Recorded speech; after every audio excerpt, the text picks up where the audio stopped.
ऊपर मैंने कुछ पंक्तियाँ लिखी हैं, मैं चाहूँगा आपका साथ मिले तो मैं उसको पढ़ूँगा। कि सीन कुछ ऐसा होता है कि अभिमन्यु अकेले पड़ जाते हैं और वो दुर्योधन वो परमिशन लेते हैं अपने भैया से कि मुझे युद्ध में जाने के लिए आप अनुमति दीजिए। तो वहीं से कविता शुरू होती है कि मैं अर्जुन पुत्र अभिमन्यु पांडवों का शीश नहीं झुकने दूंगा, शंखनाद किया जिसका केशव ने वो युद्ध नहीं रुकने दूंगा। मैं अर्जुन पुत्र अभिमन्यु पांडवों का शीश नहीं झुकने दूंगा, शंखनाद किया जिसका केशव ने वो युद्ध नहीं रुकने दूंगा। बाणों की वर्षा से मैं शीशों के ढेर लगा दूंगा, धर्म गुरु आप आज्ञा दो मैं कौरवों को मृत्यु का स्वाद चखा दूंगा।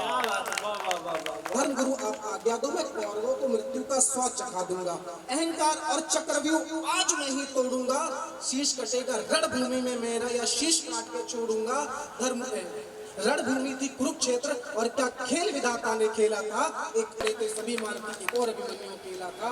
खींच बाढ़ तुनीर से अभिमन्यु ने प्रत्यंचा पर चढ़ा लिया, खींच बाढ़ तुनीर से अभिमन्यु ने प्रत्यंचा पर चढ़ा दिया। चक्रव्यूह भेदने को अपना रथ आगे को बढ़ा लिया, चला बाढ़ अभिमन्यु ने सैकड़ों सिर काटे थे, अभिमन्यु के सौर के आगे द्रोण भी घबराते। क्या बात है, क्या बात है, पैसों का तालियां हो जाए।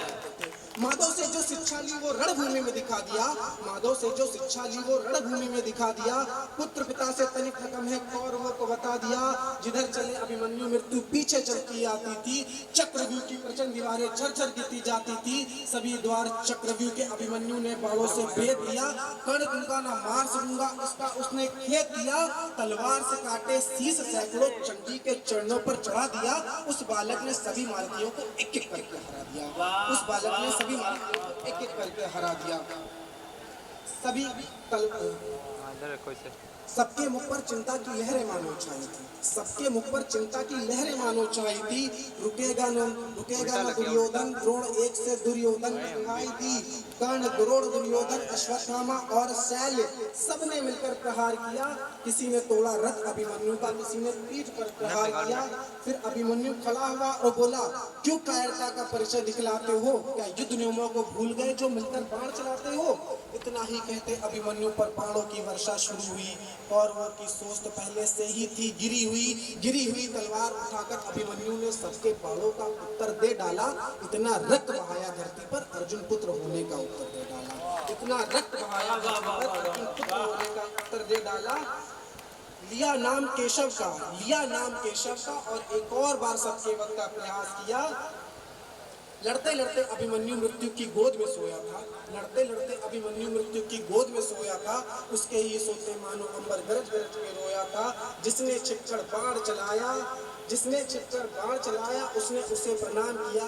सबने मिलकर मारा, उसने क्या वीरता का काम किया। और इसमें जो अभिमन्यु होता है वो अपनी पीड़ा कहता है अपनी माँ से। ये आखिरी कविता की आखिरी पंक्तियां और मुझे लगता है आपको जरूर प्रभावित करेंगी कि ये द्रोण शिष्य अपने अंतिम क्षण में अभिमन्यु ने पीड़ा अपने मन में कह डाली, अपने अंतिम क्षण में अभिमन्यु ने पीड़ा अपने मन में कह डाली। हे द्रोण शिष्य, तुमने चक्रव्यूह भेदने की शिक्षा मेरी झोली में क्यों न डाली।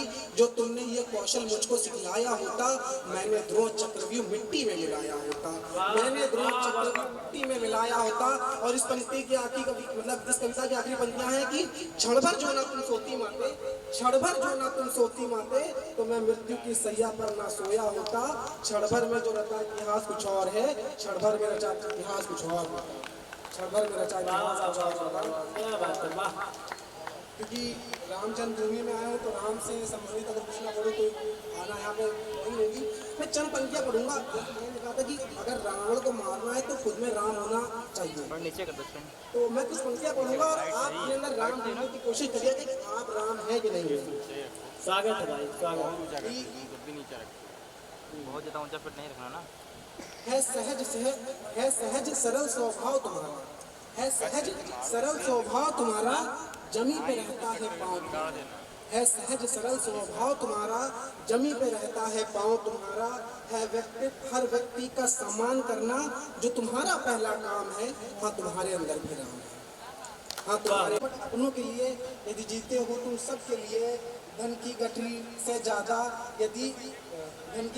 ज़्यादा यदि ग्रंथों पर तुम्हें ध्यान है, हाँ तुम्हारे अंदर भी राम है, हाँ तुम्हारे अंदर भी राम है। क्या बात है, क्या बात है। है यदि पवित्र प्रेम तुम्हारा, जिसमें छल का नहीं कोई नाम है, जिसमें छल का नहीं कोई नाम है, तो इस कलयुग में भी मेरे दोस्त तुम्हारे अंदर ये वाह वाह वाह वाह।